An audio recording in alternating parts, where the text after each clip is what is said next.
ఒక టైంలో అమెరికాలో ఇండియన్ ట్రాక్టర్స్కి మార్కెట్ ఉంటుందని కూడా ఎవరు అనుకోలేదు. కానీ ఈరోజు మహీంద్రా ట్రాక్టర్స్ అమెరికాలో డెకెడ్స్ నుంచి సేల్ అవుతున్నాయి. అసలు మహీంద్రా యూఎస్ మార్కెట్లో కాంపీట్ చేసిన స్ట్రాటజీ ఏంటి? అప్పటికే జాన్ డీర్, కుబర్టా లాంటి ఎస్టాబ్లిష్డ్ బ్రాండ్స్ స్ట్రాంగ్గా ఉన్నాయి. మహీంద్రా డైరెక్ట్గా వాళ్ళతో ఫైట్ చేయడం కన్నా ఒక డిఫరెంట్ ఆపర్చునిటీని టార్గెట్ చేసింది. స్మాల్ ఎకర్స్ ఫార్మర్స్, వాళ్ళకి కావాల్సింది ఓవర్ కాంప్లికేటెడ్ మిషన్ కాదు, టఫ్గా ఉండాలి, సింపుల్గా ఉండాలి, డైలీ ఫామ్ వర్క్ని రిలయబుల్గా హ్యాండిల్ చేయాలి. అదే మహీంద్రా తన బిగ్గెస్ట్ అడ్వాంటేజ్గా బిల్డ్ చేసుకుంది. అండ్ ప్రోడక్ట్ మీద కాన్ఫిడెన్స్ చూపించడానికి ఎలిజిబుల్ మోడల్స్కి up to 7 years power train వారంటీని కూడా ఆఫర్ చేస్తుంది.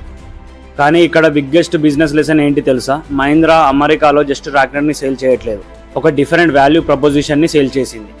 బిగ్ బ్రాండ్స్తో సేమ్ గేమ్ ఆడకుండా తన స్ట్రెంగ్స్కి మ్యాచ్ అయ్యే కస్టమర్స్ని టార్గెట్ చేసింది.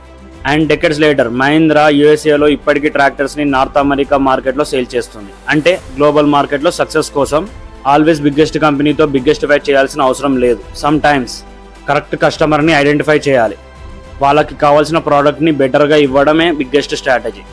ఇదే మహీంద్రా యూఎస్ ట్రాక్టర్ స్టోరీలో బిగ్గెస్ట్ బిజినెస్ లెసన్. ఇలాంటి ఇంట్రెస్టింగ్ బిజినెస్ స్టోరీస్ కోసం ఇన్ఫోవెల్త్ని లైక్ చేయండి, షేర్ చేయండి అండ్ సబ్స్క్రైబ్ చేయండి.